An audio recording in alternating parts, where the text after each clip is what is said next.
இந்த படம் முடிஞ்சோடனே எக்கச்சக்க பேர் கைதிடுவாங்க. ஏன்னா கடைசியாக இன்ஜினியரிங் படிச்சவங்களாம் சமர் படம் அப்படின்னு போடுறாங்க. நம்ம ஊரில் தான் தேட்டரில் 1000 பேர் இருந்தால் 2000 பேர் இன்ஜினியரிங் படிச்சிருக்கோம். என்ன பண்ணுறது? யுவன் தந்திரன் படம் பார்த்து வெளில வந்தோடனே ஜென்ரலாக இந்த படத்தை என்னது அப்படின்னு பார்த்தீங்கன்னா ஒரு செம்மையான சீரியஸ் கோர் பிளாட் இருக்குது. அதுக்கு சப்போர்ட் பண்ணும் அவசியமான சால்ட் அண்ட் பெப்பராக ஹியூமரும் காதலும் இருக்கின்றன. கௌதம் கார்த்திக் அண்ட் ஸ்ரத்தா ஸ்ரீநாத் படத்தில் பல இடங்களில் இருக்க சீரியஸ்னஸ், காட்சியில் இருக்க சீரியஸ்னஸ், டைலாக்ல இருக்க சீரியஸ்னஸ் இவங்க மோத்தில் இல்லாததுனால அந்த டைலாக், அந்த காட்சி, அதனோட இம்பாக்ட்லாம் கொஞ்சம் குறையுது. அந்த சீரியஸ்னஸ் மட்டும் இவங்க அப்படியே கேரி பண்ணாங்கன்னு வச்சுக்கோங்களேன், நல்லா இருந்திருக்கும். முக்கியமாக டைலாக் டெலிவரி, லிப்சிங்கு பேசக்கூடாதா? பேசுவாங்க, கண்டிப்பாக பேசுவாங்க. இப்போல்லாம் அப்புறம் பேசுகிறாங்க. 1-2 சீன் வந்து ஆர்ஜே பாலாஜி வந்து டைலாக் பேசுறதுக்காக வச்சுருக்காங்கப்பா அப்படின்ற மாதிரி தென்பட்டாலும் பல இடங்களில் அவரோட சூப்பரான ஸ்பான்டினிட்டி வச்சு சமத்தியாக ஸ்கோர் பண்ணுறாரு. அதுலேயும் கடைசியாக சித்தார்த்தப்பா சிவாஜி கேசன் 2 கனெக்ட் கொடுத்தாருங்க. சில்லறையெல்லாம் சதற விட்டேன். படத்தில் 2-3 காதல் காட்சிகள்லாம் சூப்பராக இருக்கும். அதில் அவங்க பேசிக்கிற விஷயங்கள்லாம் ரொம்ப தெளிவாக இருக்கும். ஹீரோ ஹீரோயின் 2 பேருமே இவ்வளோ தெளிவாக பேசிக்கிறாங்களே. அதுலேயும் முக்கியமாக அந்த பொண்ணு செம்ம தெளிவாக பேசுவாங்க. 2 சீனில் அசந்துட்டேன். என்ன ஒரு தெளிவான ஹீரோயின்ப்பா அப்படின்னு நம்ம யோசிச்சுட்டே இருக்கும்போது அந்த ஹீரோனுக்கு காதல் மலரும் ஒரு காட்சி வச்சுருப்பாங்க பாருங்கள். அந்த இடத்துல டேரக்டர் வந்து சொல்கிறாரு, எப்படி நீங்கள் அதுக்குள்ளே தெளிவு முடிவு பண்ணலாம், தெளிவை போய் தேட்டுவாங்க அப்படின்றாரு. இன்னும் தேடிட்டு இருக்கேன் அந்த தெளிவை. நான் ரொமான்டிக் போர்ஷன்ஸ்லாம் பார்க்கும்போது ஆஹா நல்லா தானே எழுதியிருக்காங்க அப்படின்னு தோன்றினாலும் கடைசியாக அவங்க 2 பேரும் சேர்றாங்க இல்லை பிரிகிறாங்க அப்படின்னு நமக்கு வந்து ஒரு பெயின் வரணும், இல்லை ஒரு சந்தோஷம் வரணும் இல்லையா? அந்த இம்பாக்டை ரொமான்ஸ் வந்து கொடுக்க மறந்துருச்சு இந்த படத்தில். நெக்ஸ்ட் டீட்டெயிலான இண்டெப்த் ஆடியன்ஸுக்கு இப்போ பேசுவாங்க, தயவுசெய்து பேச விடுங்க, பேசதான் ஆகணும். லிப்சிங்குங்க தமிழ் சினிமாவை பொறுத்த வரைக்கும் இப்போ எப்படி போச்சு, ப்ளூட்டோ மாதிரி ஆயிடுச்சு. அது பிளானட்டா இல்லையா, அதை மதிக்கணுமா இல்லையா, அப்படி ஃப்ரீயாக விட்டுருவோம்ல பல நேரங்களில். திடீர்னு பிளானட்னுவாங்க, திடீர்னு அடுத்த நாளே பார்த்தா பிளானட் இல்லைன்றுவாங்க. அந்த மாதிரி லிப்சிங்கை பல நேரங்களில் ஃப்ரீயாக விட்டுறாங்க. அது அவசியமா இல்லையான்ற கன்ஃபியூஷனுக்குலாம் பல பேர் வந்துட்டாங்க. இப்போ ஏன் சொல்கிறேன்னா, ரொம்ப பவர்ஃபுல்லான ஒரு டைலாக் இருக்குங்க. அதை வந்து சூப்பராக பேசியிருக்காரு கௌதம் கார்த்திக்கோ இல்லை ஸ்ரத்தா ஸ்ரீநாத்தோ இல்லை ஆர்ஜே பாலாஜியோ.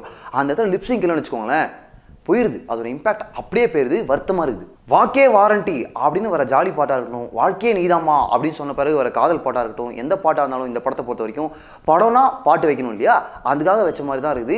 அந்த பாடல்கள்லாம் வந்து ஒரு இம்பாக்டையோ இல்லை அந்த படத்துக்கு ஒரு மிகப்பெரிய சப்போர்ட்டாக இருக்கா அப்படின்னு கேட்டிங்கன்னா இல்லை. அது இந்த காதல் பாட்டு இருக்கு பாருங்க, இவங்க 2 பேருக்கும் காதல் வந்துருச்சு, there is something between them அப்படின்ற ரெஜிஸ்டர் பண்ணுறதுக்காக மட்டுமே அந்த பாட்டை வச்ச மாதிரி தான் இருக்குது. ரொம்ப சின்ன போர்ஷன்ஸில் சிஜி யூஸ் பண்ணியிருந்தாலும் ரொம்ப நீட்டாக தெளிவாக என்ன தேவையோ அதை மட்டும் அப்படியே எடுத்துக்கிட்டு சூப்பராக ப்ரெசென்ட் பண்ணியிருக்காங்க.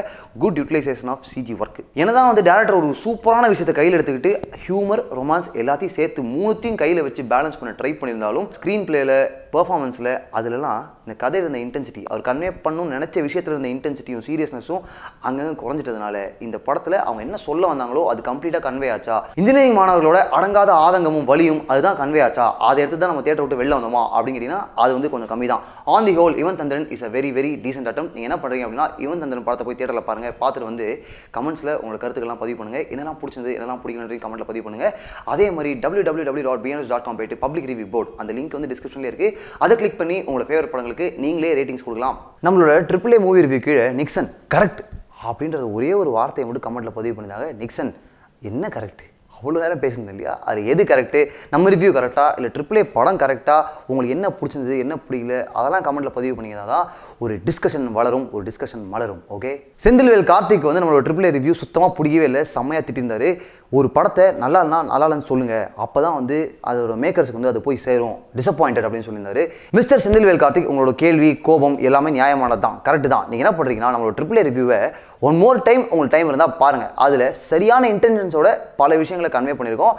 அதுவே உங்களோட கேள்விக்கு பதிலாக இருக்கும். நான் தனியாக பதில் சொல்ல விரும்பல. ஓகேங்களா, நன்றி.